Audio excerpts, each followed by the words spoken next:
Good morning students. Today let us discuss the last concept of this unit 2, that is planning. So in this planning we are going to discuss about simple planning agent, partial order planning and the hierarchical planning. So in AI we know that there are agents which perceive the environment via sensors and act upon the environment through actuators and the effectors. As we have humans like sensors through which we sense our surroundings and actuators to perform actions on these surroundings. In the same way, the agent starts from the initial state and performs a series of actions in order to reach the goal state. So, for instance, let us take an example of vacuum cleaner agent. Will perform the actions of moving right, left and sucking in dirt to reach the goal of successfully cleaning the environment. So, the activity of coming up with a sequence of actions in order to accomplish a particular target or goal is called as a planning. And planning can be of two types. One is classical and non-classical. So in case of classical planning, the environment is fully observable, deterministic, static and discrete. Means that particular agent will come to know what is that environment.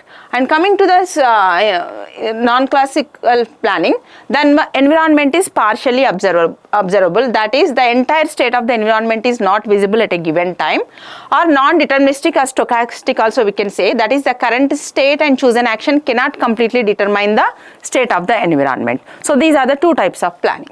And coming to this planning languages, to represent any planning, we require some languages to represent that planning. So here, that representation of planning problems is often done using these TRIPS, okay, which we call it as a Stanford Research Institute problem solver.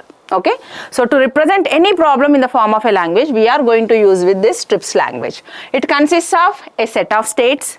We know that it is a conjunction of positive ground literals, a set of goals and a set of actions. That is, for each action there will be a precondition that must be satisfied and an effect which reflects the impact of that particular action has on the environment after it has been performed. And planning problems can also be represented using this another language, we call it as a planning domain definition language. So this TRIPS language and PDDL are the two languages which are used to represent the planning in AI. Then let us see this planning using state space search. So this state space search, we know that it consists of initial state, set of actions, goal states and the path cast. And this state space needs to be searched to find a sequence of actions leading to the goal state. And this can be done using forward or backward direction. So when we speak this state space search using forward, we can also call it as the progression. And it starts from the initial state and searches in the forward direction till we reach the goal. And it also uses the STRIPS representation.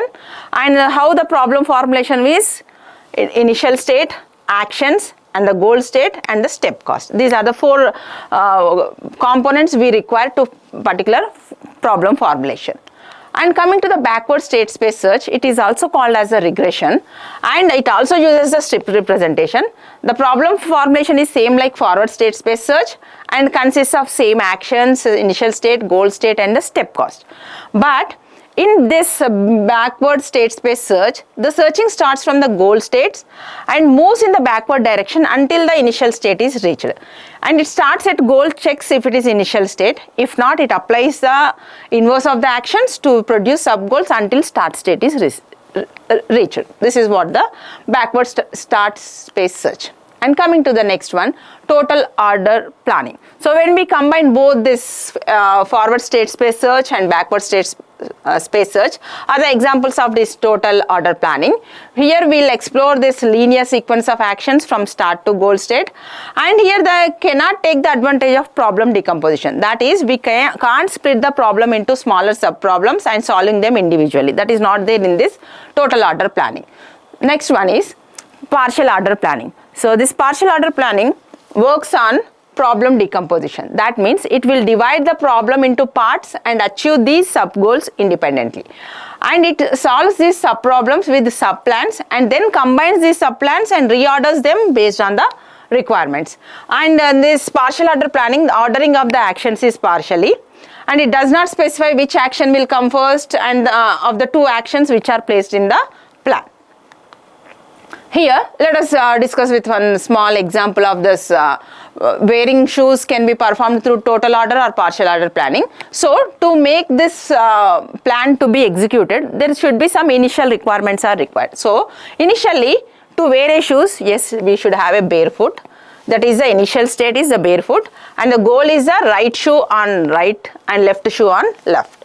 And what is the action? Before you action 1, right shoe on. So to right shoe on, what is the precondition required? Yes, right socks on. And effect, after doing this, the effect will be yes, right shoe will be on. In this way, we are going to write the precondition. Similarly, see here, left shoe on. So the precondition should be left socks should be on. What is the effect? Left shoe on. Similarly, left socks on. So to be left socks on, the precondition is barefoot, and the effect will be left socks on. Similarly, right sock on. Then precondition is again the barefoot, the effect will be right socks on. In this way, we are going to write the initial conditions, preconditions, and what is the effect after that particular precondition. And see this simple overall diagram of this partial order planning for this shoes and socks. Okay, see here, this is the partial order plan. Okay, where we have decomposed a particular problem into actions. Okay, and these are the 6 corresponding linearizations into total order plans. Means in this many ways we can plan to wear shoes and socks. Okay. Next one, hierarchical planning. So it is a planning approach that involves organizing tasks and actions into multiple levels of abstraction or in a hierarchy format where high level tasks are decomposed into a sequence of lower level tasks. So in this hierarchical planning, the high level task is represented as the ultimate goal, and it is decomposed into sub goals or actions at lower levels of the hierarchy. And this particular hierarchy can be organized as a tree or simply directed as cyclic graph. Okay, with the high level goal as the root node and lowest level task or actions as the leaf nodes. And this planning can occur at different levels of hierarchy, with the system selecting goals and generating plans for achieving that sub goals or actions. So this is one example of this hierarchical planning. So the plan, this is for operator build house. Okay, this is one of that we are decomposing it into a partial order plan. See, when you want to build house, you are decompose it into 2 parts like that. Like first we have to obtain the permit, then we have to hire a builder. That both leads to the construction, and we are going to pay the builder. Again, this construction can be decomposed into build. We have to foundation, we have to build a frame. Okay, then we have to build roof, build walls, and after completion of both these tools, then we can give it to an interior. In this way, a particular plan is decomposed into levels. So this is what the hierarchical decomposition of this particular problem into a partial order plan. And one of the important planning problem, that is goal stack planning for blocks world problem. So here, what is this actually blocks world problem? So this is how the problem goes. There is a table on which some blocks are placed. Some blocks may or may not be stacked on other blocks, and we will have a robot arm to pick up or put down the block, and robot arm can move only one block at a time, and no other block should be stacked on top of that block, which is to be moved by the robot arm. Then only that robot arm can pick up the block. So that is called as the goal stack planning. So goal stack planning is one of the earliest methods in AI, in which we work backwards from the goal state to the initial state. So generally we start at the goal state and we try fulfilling the preconditions required to achieve that initial state. Okay, so let us see with one example. Before going to discuss, we should have to make some goals and sub goals until we finally arrive at the initial state. First we need to write some predicates. Okay, we know that these are predicates. Okay, so which represents the initial state and goal state. So how we are going to read this one? On A comma B. Now block A is on B, on table A, that is A is on table. Clear A, that means nothing is on top of A. Holding A means arm is holding A. Arm empty, arm is holding nothing. So these are the some of the predicates first we need to define to achieve the goal state of this goal stack planning.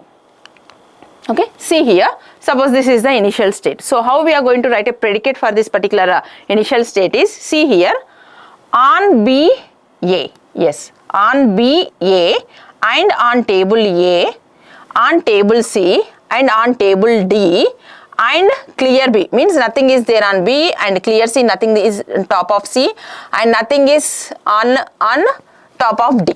Okay, arm is empty. So this is the initial state. How we are going to write this initial state with the help of a predicates.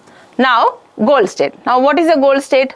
On A, C, so okay, that is C is on A, and on B, B is on D. Okay, on table A, on table D, clear B, clear C, and arm empty. So starting from initial state, we have to reach to the goal state. With the help of this planning, we are going to reach from initial state to the goal state, and this is how we are going to represent with the help of a predicates. Okay, see here the same strips planning, that is block world problem. See here, on A is on table, B is on table, C is on table. The same thing written over here.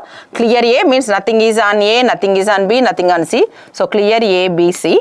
So this is the initial state, and the goal state is A should be on B and B should be on C. This is the goal state. So how we are going to start this? See here. So this is the initial state. Now we are going to move B from table to C. That is, on A table, on B is on C, and C is on table, clear A, clear B, and clear table. Okay. And next one, on A comma B, that is A is on B, on B comma C, that is B is on C, and C is on table, clear A, clear table. Okay. So after removing these two, just we are going to have only A is on B and B is on C.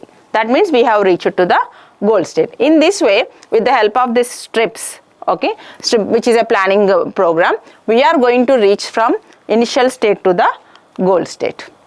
Thank you.